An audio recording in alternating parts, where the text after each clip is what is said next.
झारखंड कांग्रेस पहलगाम में हुए कायरतापूर्ण आतंकी हमला के खिलाफ सड़कों पे उतरी है, कैंडल मार्च निकाला है और यहाँ देख सकते हैं सबके हाथों में मोमबत्ती है।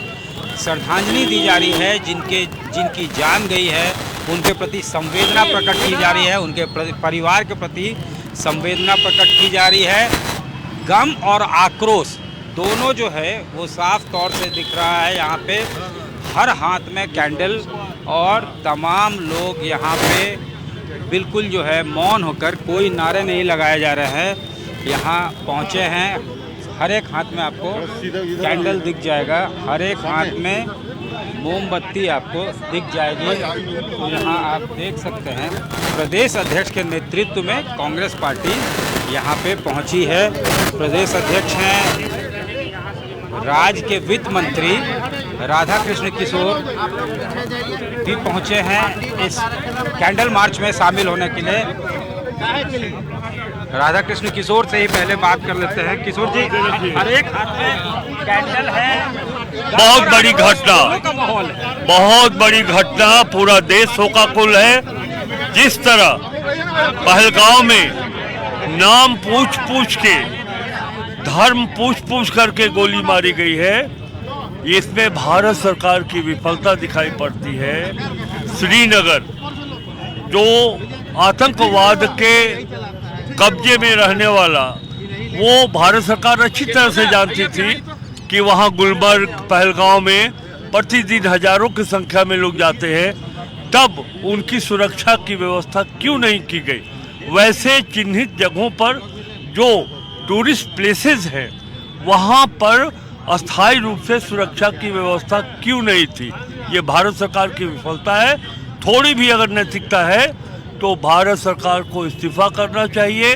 जहाँ तक देश की एकता, अखंडता और स्मृति की रक्षा का सवाल है, कांग्रेस पार्टी मल्लिकार्जुन खड़गे जी, सोनिया जी, राहुल जी के नेतृत्व में, प्रियंका जी के नेतृत्व में देश के साथ खड़ा है। ठीक है, धन्यवाद।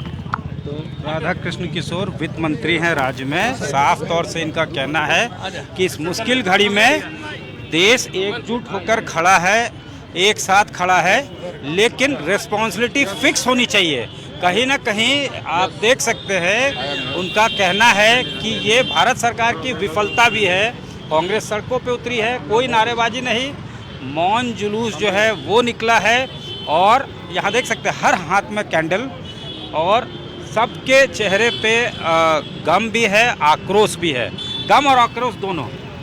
देखिए, कल की जो घटना घटी है वो भारत के लिए बड़ा ही निंदनीय और कायराना हरकत है आतंकवादियों के द्वारा।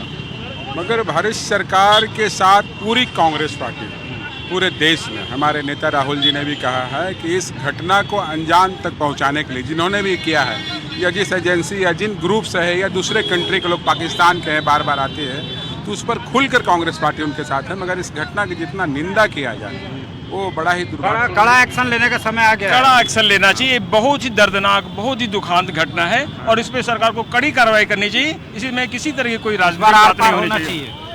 आर पार होना चाहिए। जो शक्तियां देश को तोड़ना चाहती है, भारत एकजुट है, सभी पार्टियां एकजुट है और कठोर से कठोर कार्रवाई होनी चाहिए और हम एकजुटता के साथ विश्व के सामने फिर से आएंगे।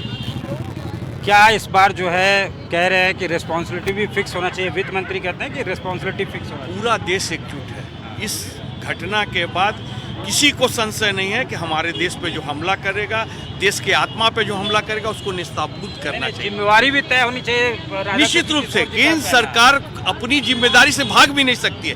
हमारा आईबी कहाँ है, हमारा जो तंत्र है वो कहाँ पर है, जो इस तरह की घटनाएं बार बार, ये क्वेश्चन मार्क है। तो कई सवाल भी उठाए जा रहे हैं और साथ ही साथ कांग्रेस जो है संवेदना भी प्रकट कर रही है। यहाँ ये देख सकते हैं, ये यहाँ का एल्बर्ट एक्का चौक है रांची का, कैंडल लेकर। ये भी शहीद है, देश के लिए इन्होंने भी अपनी जान लगाई थी। और यहाँ पहुँचे हैं तमाम जो कांग्रेस जन हैं, कांग्रेस के जो कार्यकर्ता हैं, हाथों में कैंडल लेके पहुँचे हैं यहाँ। और प्रदेश अध्यक्ष हैं, तमाम जो है दूसरे जो बड़े नेता है पार्टी के और कार्यकर्ता, तमाम लोग मोमबत्ती लेकर हाथ में संवेदना प्रकट कर रहे हैं। कायरतापूर्ण घटना, आतंकी घटना जो पहलगाम में घटी है, उसके खिलाफ सड़कों पे उतरे हैं। कैंडल मार्च पार्टी ने किया है। कैमरामैन राकेश तिवारी के साथ सत्यजीत कुमार, रांची, आज तक।